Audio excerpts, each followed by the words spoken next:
Hi, it's Damilola Oluwatoyinbo, and I'm excited to welcome you to this session of Dream Academy.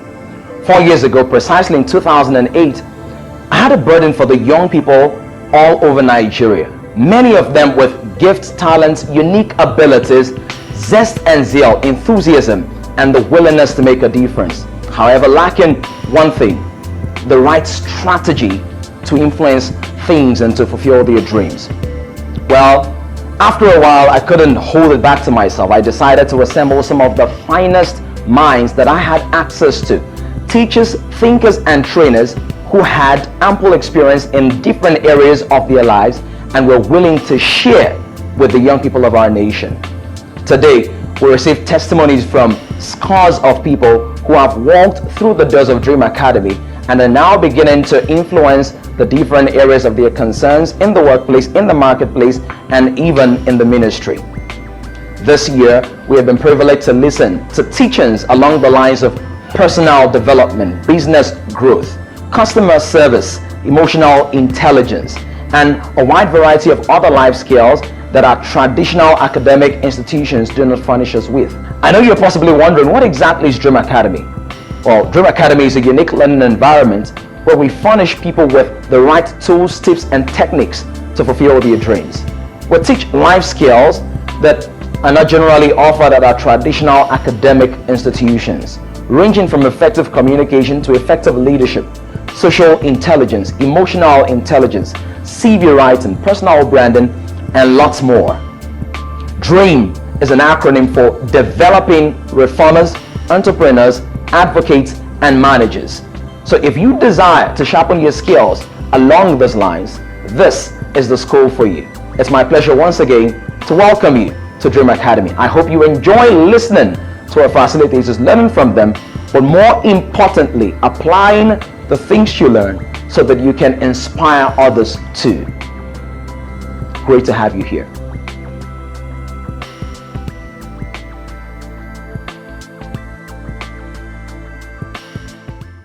I have just about 30 minutes to do two quick things, and I hope I can effectively combine both of them in such a way that to make sense to you. I'm going to run because generally I tend to speak fast, but worse still, I have very little time, so I want to compress my thoughts in the next 30 to maximum 40 minutes. The first part is the 7 circles of influence, the 7 levels of influence. And I know that it's not in your timetable, so it's bonus, it's free. I'm going to develop this into a course and hopefully to be adopted by Harvard and yeah? Woo! I'll take Isaiah with me for the first presentation since she was the most animated about it. Yeah? I want to talk about the 7 circles of influence, and then I will switch over to the things I learned from Tony Robbins. There are so many of them, but I might stick with 3 of the cardinal things I learned from Tony Robbins from his live presentation 3 weeks ago at the Excel Center in London. Okay, so let's deal first of all with the 7 circles of influence. The first circle of influence is personal influence. Personal influence. The influence that you exert on a personal basis based on your personality, based on your persona, as it were. And this is often one-on-one, the influence you exercise as a function of who people see you as, or what people see you as, especially those who are close to you. So personal influence is ever so often between you and a few friends, a handful of people. The second level is local influence. Local influence.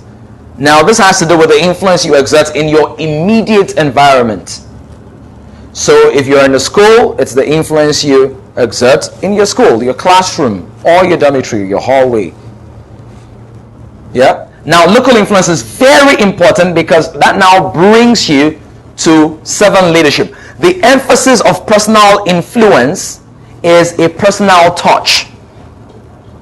Once you can touch somebody, you've influenced them.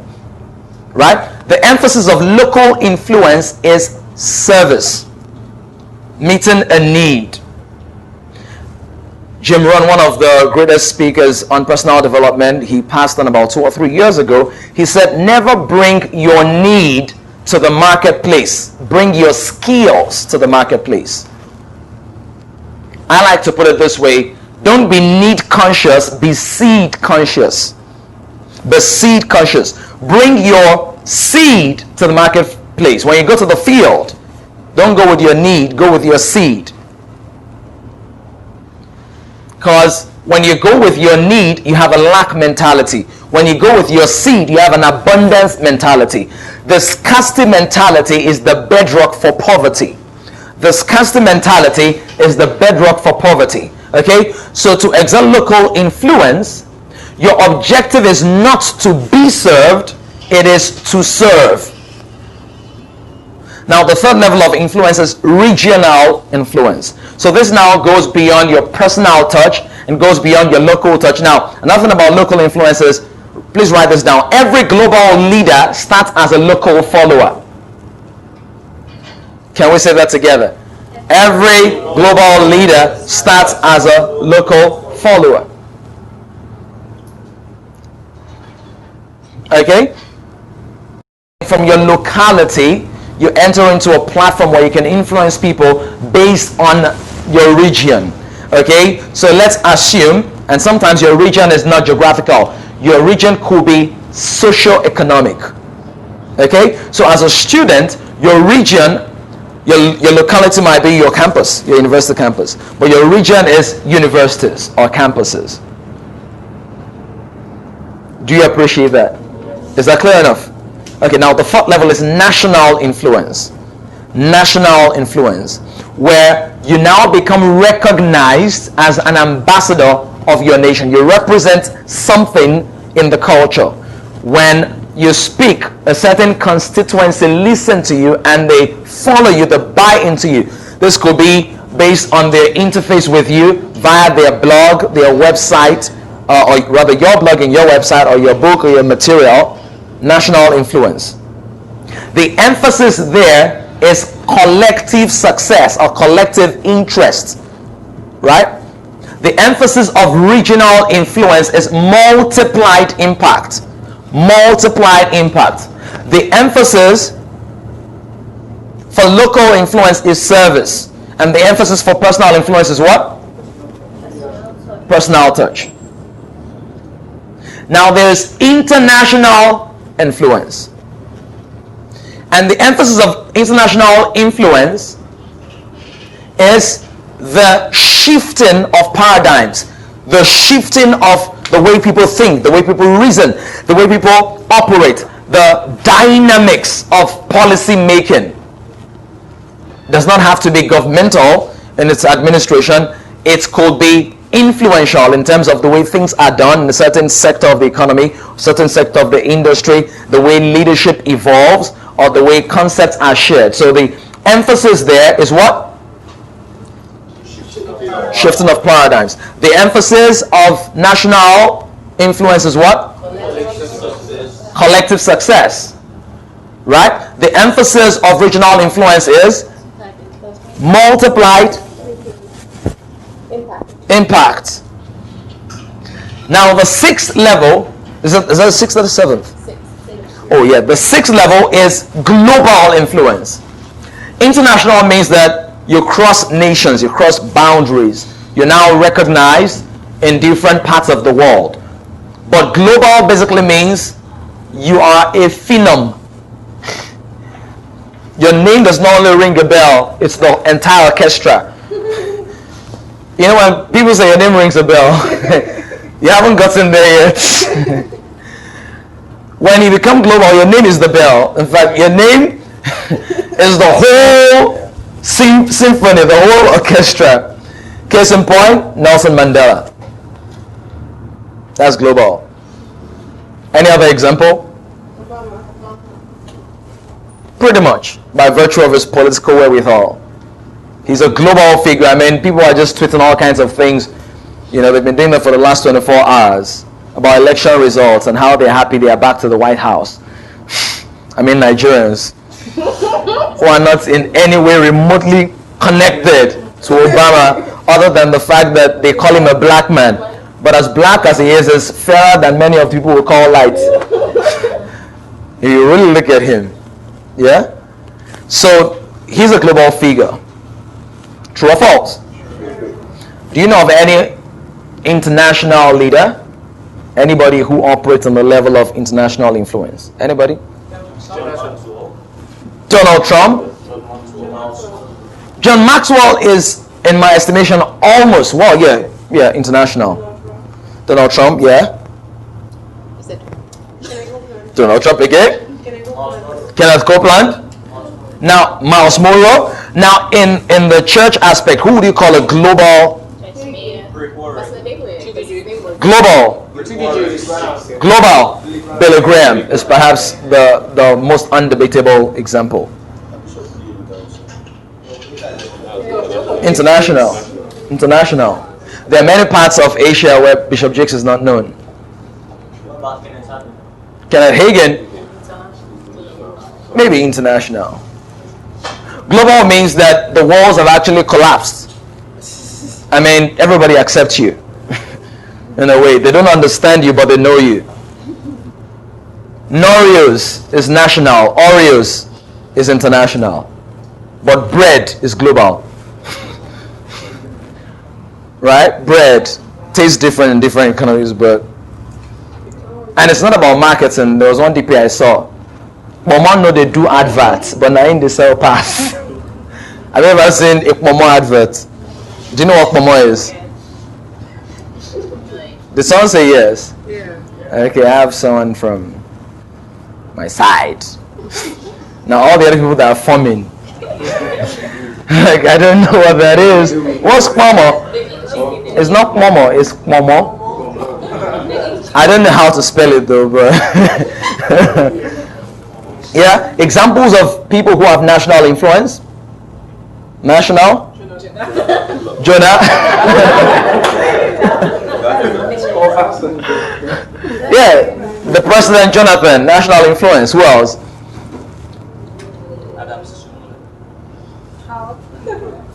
Debatable.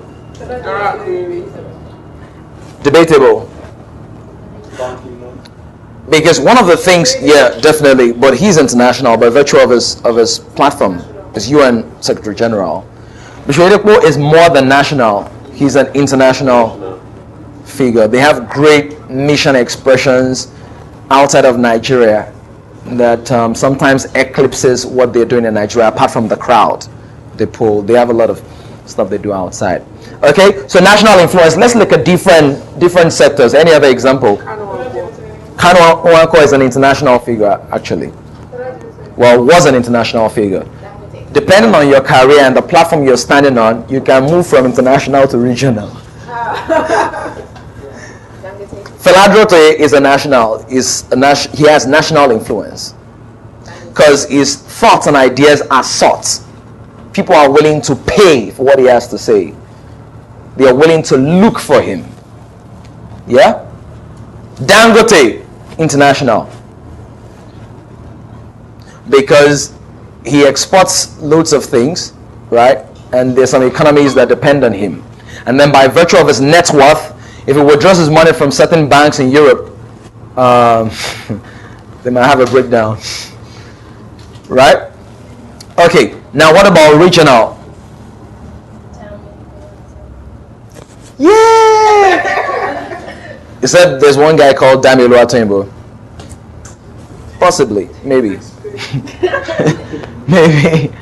Right? Regional? Pardon?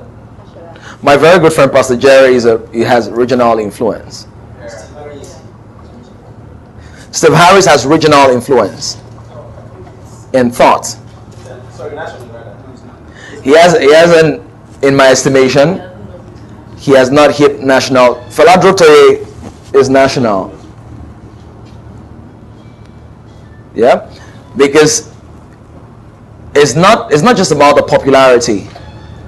It's about the weight attached to the name and to the personality. It's about the weight, the gravitas, the degree of respect that comes with it. Okay, what about personal influence? Everybody here should be personally influential. Now the good thing is you can grow it. The seventh one, which I deliberately left as the last, is generational influence. Wow, I like that. Somebody just got like, wow. Generational influence. And that means that after you're dead, there are still things speaking about you. Popular examples: Aristotle, Socrates.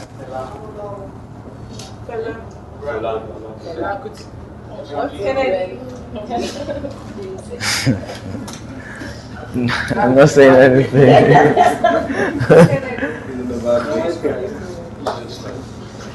Well, definitely Jesus Christ. Yep. Generational influence. Martin Luther King, everlasting legacy. Michael Jackson. Well, he just died, so we don't know. But you might be able to say Bob Marley, really. Because Bob Marley's been dead for 30 years and they are still selling his records. So that's generational. A generation, depending on where you are, is typically between 15 and 35 years. So that's generational. Chances are that our kids will still know a certain Bob Marley and possibly still make their hair like his. How many of you know Eric Cantona? Okay, so all right, so these are 7 levels, right? What's the emphasis? Number 2. What's the emphasis? Number 3. What's the emphasis? Number 4. What's the emphasis? Number 5. What's the emphasis? Number 6. What's the emphasis? Number 7. What's the emphasis? Generational transcendence and ideology propagation, if you will. Now, how do you move from one level of influence to another? Who's interested in knowing that? I'll tell you that next year. That's not fair, is it? All right, no, but it's. Let me tell. Who wants to guess? Yes, sir. Tell me how to move. I don't know. Okay, let me just tell you how to move. The way to move from one step to another is to stretch yourself to that level. Now, many of us don't grow our influence because we are conscious of being recipients and not being givers. So many of us have personal influence, but we always want a personal touch from somebody instead of serving other people. When you serve other people, you step up to local influence. When you're local influence and you want to step up to regional, what do? You multiply your influence. So it's almost as if you're doing the work before you get the reward. You're assuming it in your reality before you reflect it in your personality. So the way to become a person of national interest, or to someone who exercises national influence, is to do what? Yeah, but for collective success. When you keep collective success at the forefront, after a while you become nationally influential. So Fela, for instance, has a project called Gemstone. So there's hardly any budding, aspiring, or established speaker in Nigeria today who's not going to say, I was inspired by something Fela said, wrote, or I saw him do. Because he's put collective interest at the forefront. That's his emphasis, right? So for you to become a global leader, what do you have to be? You have to make global. A global thinker who's looking at shifting paradigms.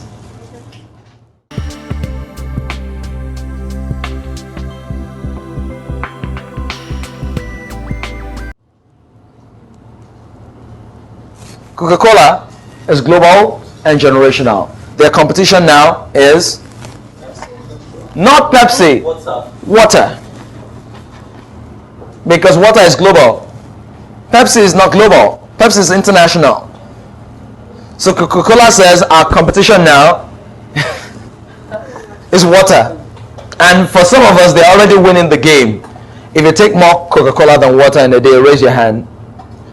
Come on, we're proud of your investment. All right, so let's shift very quickly to 3 things I learned from Tony Robbins. I have to do this in about 10 minutes or so, or 15 minutes. Is that all right? Yes. Is that all right? Yeah. Now, to create any change in your life, there are 2 things you must realize. The first is your psychology. Somebody say psychology. Psychology. Secondly, your skills. Somebody say skills. So, the first thing I've learned from Tony Robbins is to create any shift in your life, in your mind, in your reality, you must have a good grip on your psychology and your skills. Let me do a brief background on Tony Robbins for those who don't know him. I walked into my auntie's room sometime in 2000, the year 2009, saw this book, thick book, about 380 pages or something like that. And the title of the book was Awaken the Giant Within You. Anybody seen the book before? Awaken the Giant Within You. And I'm like, oh, fantastic book. But it's big. You know, I'm not used to reading big books. I prefer reading instructional manuals as against novels. Some of us like, how many of you like reading novels? Just read novels, yeah? So I wasn't used to reading books of that size. But I said, okay, this is an interesting topic, and I decided to read. I was just a hungry teenager who really wanted to make a difference early enough. I appreciated the core values that I had based on where I was coming from, but I believed that I could become a lot better in terms of influence, lifestyle, and quality of life generally. And I was looking consistently for tools that will help me get there. Always feed yourself with the things you need to grow into the person you desire to become. Always feed yourself with the things you need to grow into the person you desire to become. Anything that you do not intend to reflect, don't absorb. Anything you don't intend to reflect, don't absorb. Always feed yourself with the material you need to grow into the person you desire to become. Somebody say, I'm becoming. I'm becoming. Guess what? You are what you eat.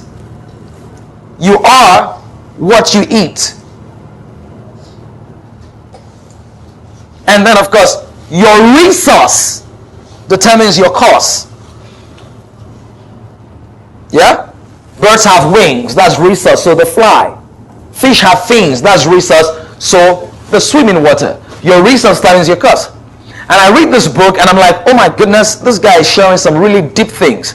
Loads of practical information in terms of how to create the change in your mind, adjust your mentality, create the necessary shifts in your thinking and all of that. And one of the things I've seen in his life over the years is that he literally applies the things that he has taught.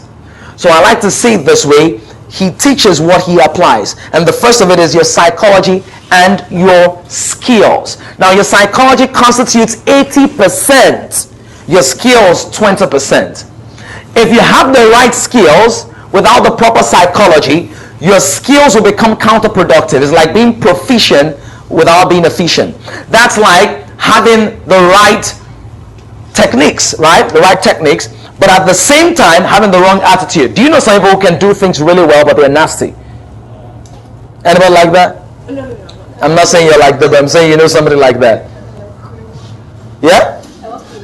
You work with one. So your psychology. Now, so there are 2 broad categories of people. On one hand, you have people who have the right psychology. They are the guys who are always fired up and ready to go. They have all the right words. Their DP is always go get it. I'm going there. It will happen today. They send the finest broadcast in the world, but there are no skills to drive their psychology from the abstract to the concrete. You have that group of people, and then you have some of you who have the right skills, but they don't have the right psychology. So the first one is match your skills with your psychology. Match your skills with your psychology. Match your skills with your psychology. That's the first thing. The second thing is master the art of creating your success from your story. Somebody say, I have a story. How many of you have ever felt like you didn't have a captivating story? Anybody like that? Who's with me on that page? There's a time I look at my life and I'm like, oh, you don't really have a compelling story. You know how some people say, you know what, I slept with 98 women before I met Jesus. You know, tell me about that kind of story. I dropped out of school, yeah, but I made my millions afterwards. That's like captivating, right? Yeah? Or like, I've not slept in the last 3 years, but I'm always trying. So you have that kind of story. And sometimes we miss out on the important because we're looking for the spectacular. Not everything spectacular is important, and not everything important is spectacular. What you need is the importance of your story, not how radical it is. What determines how radical your story is how progressive you are in terms of evolving. Somebody say, I'm becoming. I'm becoming. So master the art of your story. He tells a story of how he was overweight and he had to go into exercising and dieting, and how he tried this and that and it didn't work until he created the shift in his mind. Okay? Master the art of your story. And when you tell your story, create the state that makes your story accessible. Okay? Now there's a way you can tell an interesting story in a very boring way. And there's a way you can tell a boring story in a very interesting way. Have you ever met somebody who said something that was not funny, but it was so exciting about how he said that everybody began to laugh?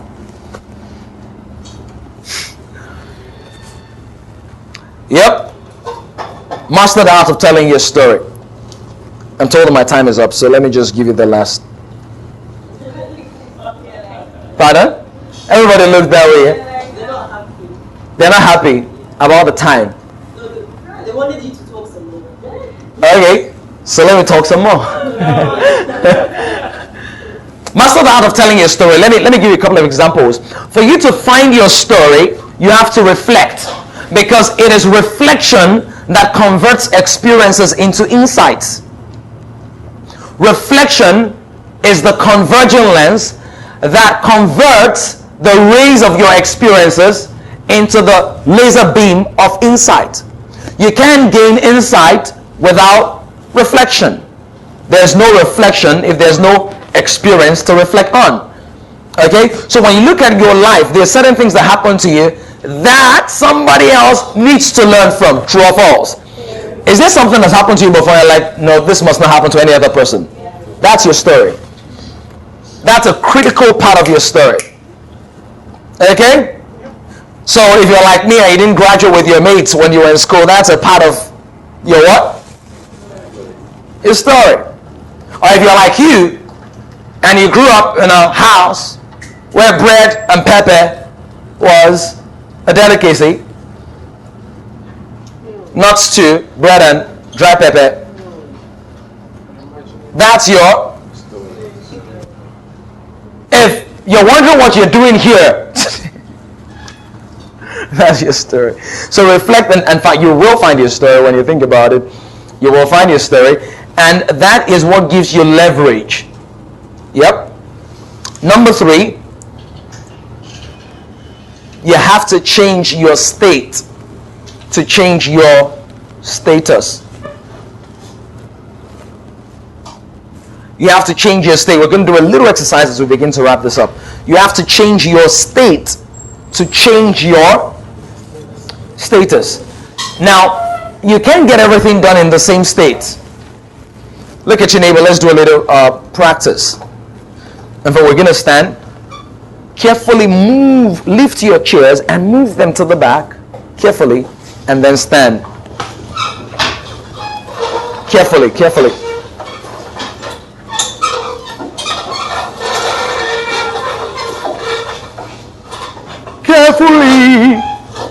Now you're going to look for one neighbor who's your partner.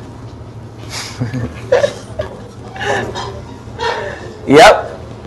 And what you want to do is to get feedback from that person. I want you to look at that neighbor. Well, you're going to, who's A, who's B? Choose an A and a B. Who's A and who's B? Okay, so for 30 seconds, A is going to tell B their story in the most boring way ever. The most boring way ever. In fact, 15 seconds. A, tell B your story in the most boring way.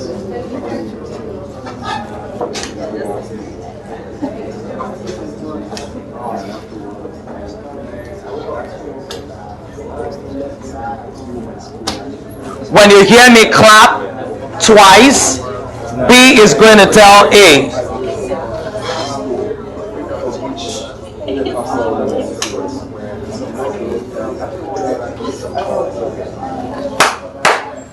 Now B, tell A your story in the most boring way. Boring.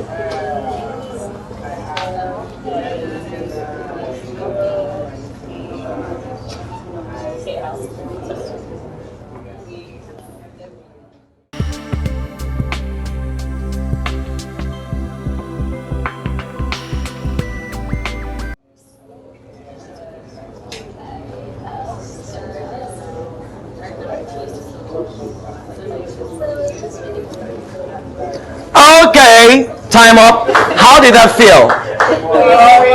How did it feel? Did you feel like you wanted the person to go on? Do you know that's how some of you have been boring your clients? Wow. Oh, that's a revelation for a few people. So, well, what I do is I'm just trying, I just finished school not too long ago, but it's just like 5 or 6 years now. And all I'm trying to do is you know how Nigeria is. I'm just trying to make ends meet. Now you can look at that person and assume that that person is Aisha Sase on CNN or a New York publishing agent who's waiting to publish your story, and they're going to give you $1 million advance. And you're going to tell that person your story with a kind of energy, exuberance, or gusto. Now don't tell them your story. Tell them what you do. Yeah? With all the energy. A, talk to B in 15 seconds.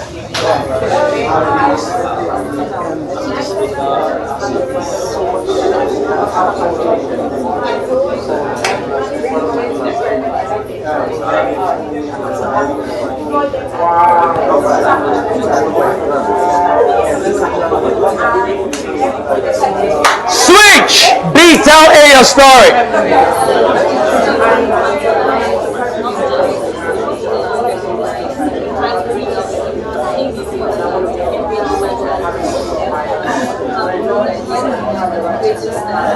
Okay, time up. How did that feel?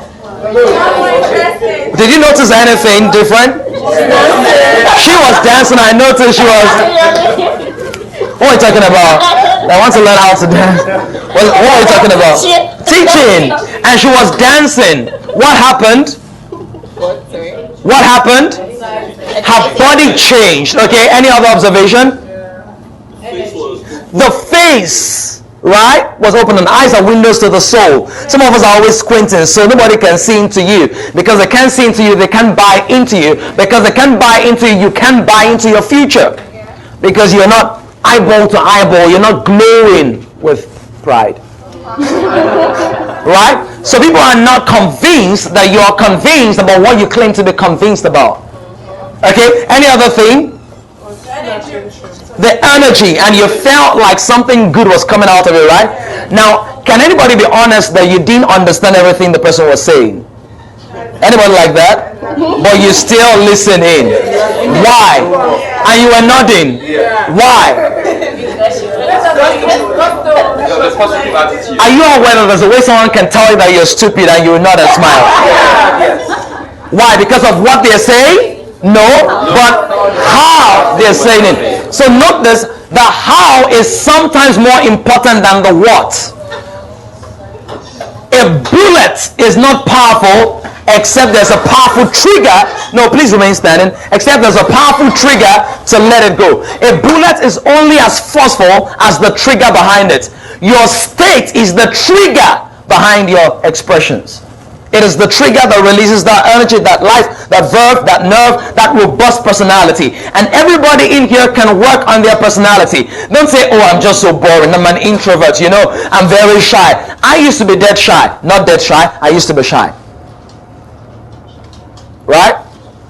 So you can change that. Now you're going to do one more exercise, and this exercise is you're going to meet the person and talk to the person like a long lost friend that you just ran into at a shopping mall. You just ran into your friend, yeah, and you've heard about the last thing is like this your friend is now a multi-millionaire with lots of property in Paris and Geneva and Beijing, and all you want to do now is connect with your friend. Okay, so let's go 10 seconds on this one.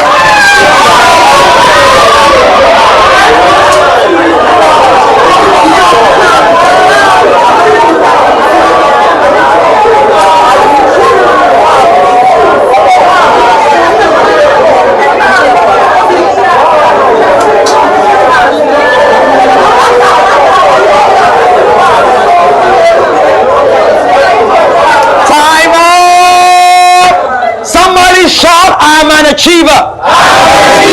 Somebody shout, I win. How did that feel?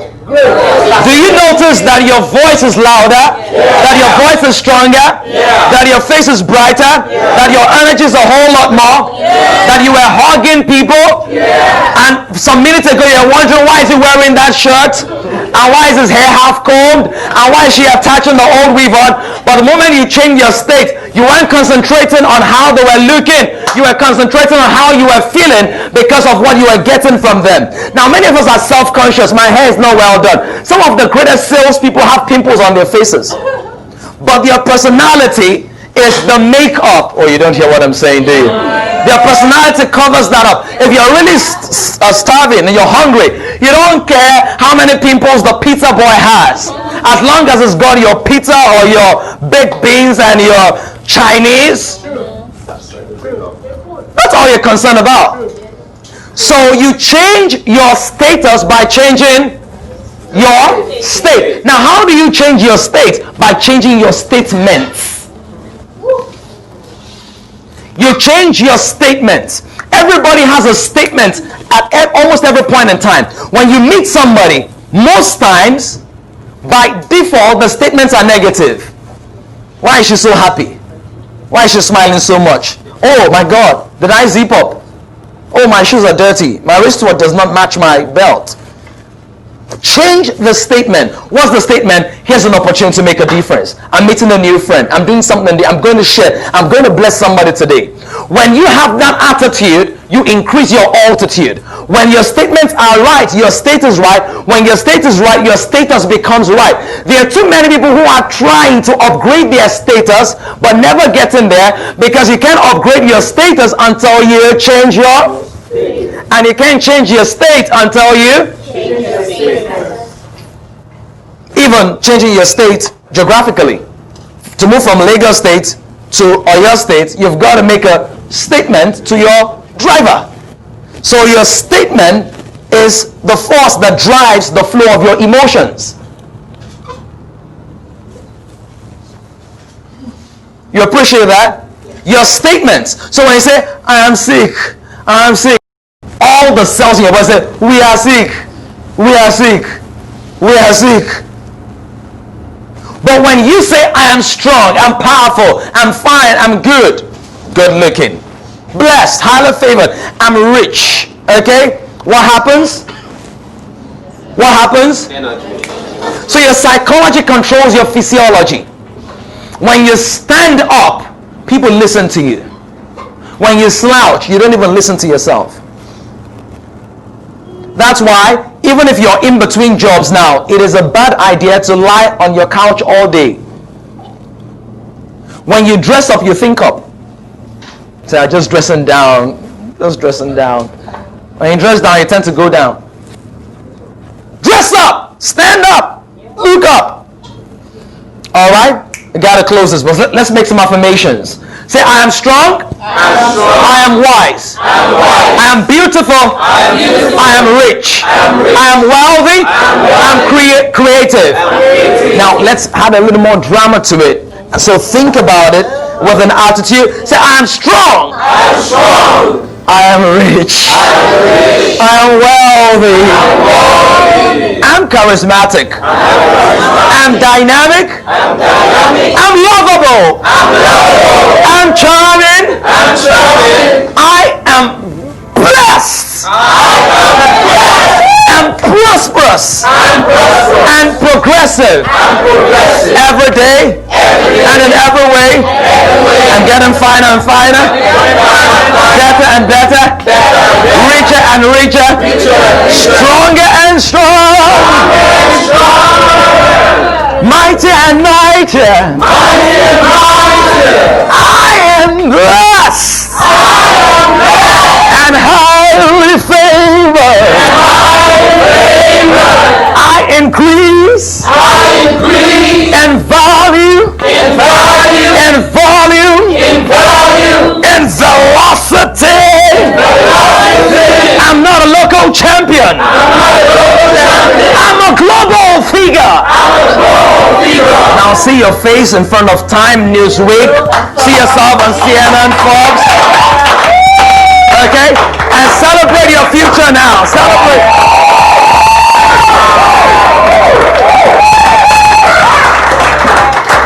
Now hug your neighbor. How many of you feel better? Say I. How many of you feel more love? You just feel love. Yeah. Okay. Fantastic. It's been great sharing these few thoughts with you.